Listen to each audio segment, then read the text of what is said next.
Maurice. Listen, in future, when Mr. Turner tells you what to do, you do it, okay? Vets. College boys, softies, the lot of them. If he thinks he can tell me about big cats... He knows what he's talking about. I know how you feel about vets, but this one's different. Believe me. Okay, boss. I believe you. Oh, are you still giving them that stuff with their meat? Sure, I'm giving it to them. Good, good. Well, carry on giving it to them.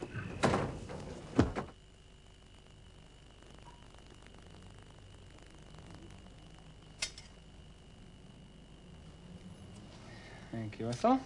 Oh, that's a lovely, neat job. How will the poor little thing manage without a tail? Oh, he'll be okay. He won't be competing for his food in the wild after all. Yeah. Oh. How could anyone let a living creature get into such a state? It's positively criminal. Quite agree. And what will you do with them now? Take them straight round to Mr. Riley at the zoo? Well, no, I'd like to hang on to them for a couple of days, just to dose them up with vitamins. That's if you don't mind having a couple of baby alligators swimming around in your sink. Oh, I don't mind. Of course, I don't know what Mr. Webb will say. Something I won't have to worry about much longer, isn't it? No. Come on. Dear, we shall miss you. Thank you, Ethel. I'll miss you too. Are you going to be working at Manford Park? Well, I dare say I'll be spending a good deal of time there, especially during the planning stages. How lovely. I should be really quite jealous of you working in such beautiful surroundings. You could always come with me. And leave Mr. Webb? Oh, I couldn't do that, not after all these years. Well, I shall be needing a secretary come nurse. And if you did decide... Now, Mr. Turner, you mustn't tempt me like that. Anyway, what will Mr. Webb do without me? All right. I'll have to advertise. Now, where I'll find someone with your experience.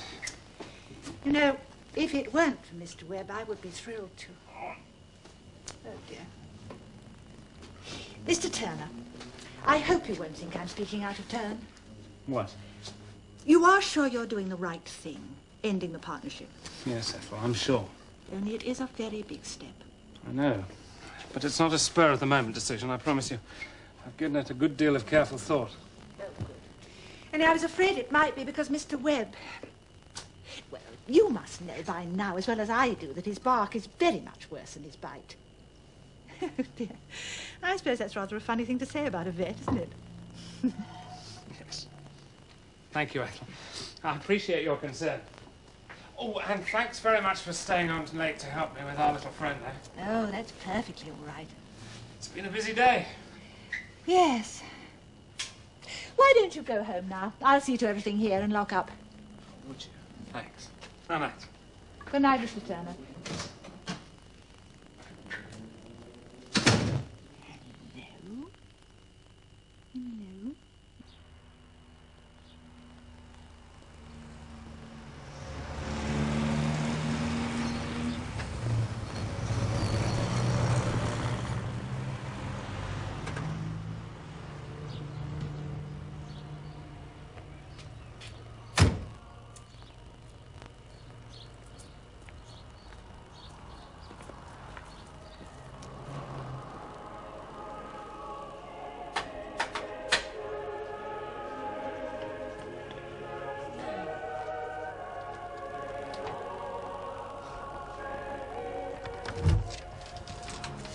Maurice, what are you doing here?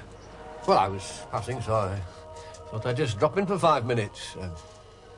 Hope I'm not disturbing you.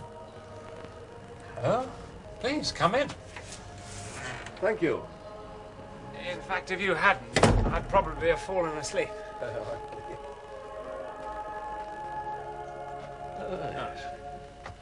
What's this? More swatting for your fellowship? That's right. Excuse me while I get rid of this. Yeah. Well, you've done wonders with this place. Thank you. Oh, yes. Very nice. Can I offer you a drink? Well, a drop of scotch wouldn't go amiss. Good. How's the studying coming along? You don't find it too tiring? Well, it's always difficult when you're breaking new ground. Yes. Beats me why you have to choose something as difficult as you have. I mean, diseases in zoo primates is hardly the best documented subject, is it? Well, that's why I'm doing it. I'm going to be the first. Well, I have to take my hat off to you. I wouldn't have the energy myself, or the perseverance. No? No. Perhaps it's just because I'm getting old, I don't know. But I sometimes wonder if it's all worth it. Slogging on day after day, week after week, and what for? I could just as well pack it all in and play golf every day. Thanks very much. Just a drop of that, that'll be lovely. Grand. Good health. Cheers. There's a chap I know. He used to belong to the club here. Sold up 3 years since, bought himself a little house at Lytham. Near the sea and backing on to the golf links. It's a marvellous course, you know, Lytham. I never get tired of playing it. It's a championship course. Oh, yes. Oh, yeah. Well, I saw him the other day, old Tommy Ives. He come back for his niece's wedding. You know, he looked 10 years younger. He really did.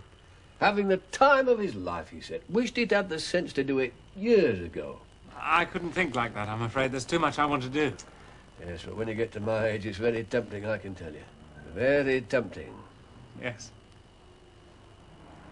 So that's another story, isn't it? How are your plans coming along? Very well, thanks. Yeah, this deal you got going with Bishop. You sure it's all right? It's a marvellous opportunity, Maurice. I'll be in on the ground floor. Yes, but you must be careful. If there's anything you feel you'd like to talk over, in the strictest confidence, of course, I hope you feel you can come to me. Thank you, Maurice. I appreciate that. Oh, I do feel a certain amount of responsibility towards you. I'm sure you understand that. You've taught me a great deal. I'm very grateful. Oh, well, I wouldn't like to think of you being taken advantage of, you appreciate. Of course. But are you sure there's going to be enough exotic species work to support you? Even with the arrangement with Bishop, and that could fall flat, of course. The zoo business is very shaky these days. I know, Maurice. I appreciate that. Only I was thinking, if you were worried, well, if I buy out your share of the partnership, you'd have to give up all general practice work, and that'd mean you'd have nothing to fall back on. Yes, I accept that, Maurice. Yeah, but on the other hand, if you were interested, it might always be possible for you to buy out my share instead. Hmm. It's a good business. I'm sure the bank will be only too happy to advance you the money. Yes. I hadn't thought of that. Well, you should, you know. I'm offering you a great opportunity. Yes, I'm sure you are. But I have decided to specialise, and it's got to be all or nothing. There's no point in half measures. I see. Well, think about it. Sleep on it, at least, eh? Come on, Kimberly. Wakey, wakey, my girl. Go on, Kimberly. Kimberly? Andy?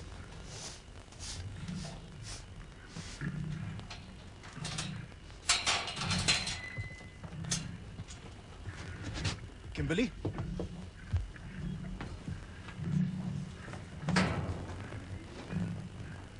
Kimberly? Andy, go and get Mr. Bishop, quick!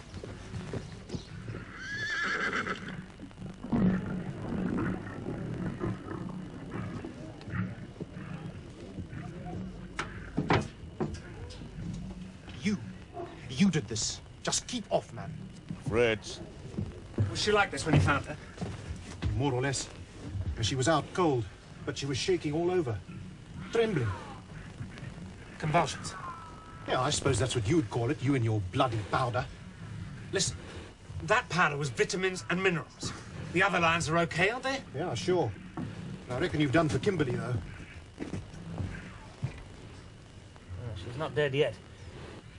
It's a deep coma, that's for sure. But why? What do you mean, why?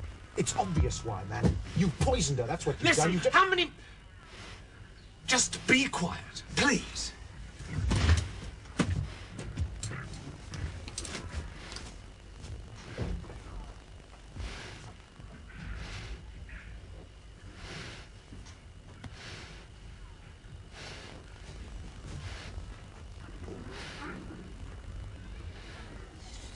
Think somebody slipped or something, huh? Doesn't look like barbiturate poisoning, but I suppose... Ach, no, man, it's impossible, man. The wagons were locked up.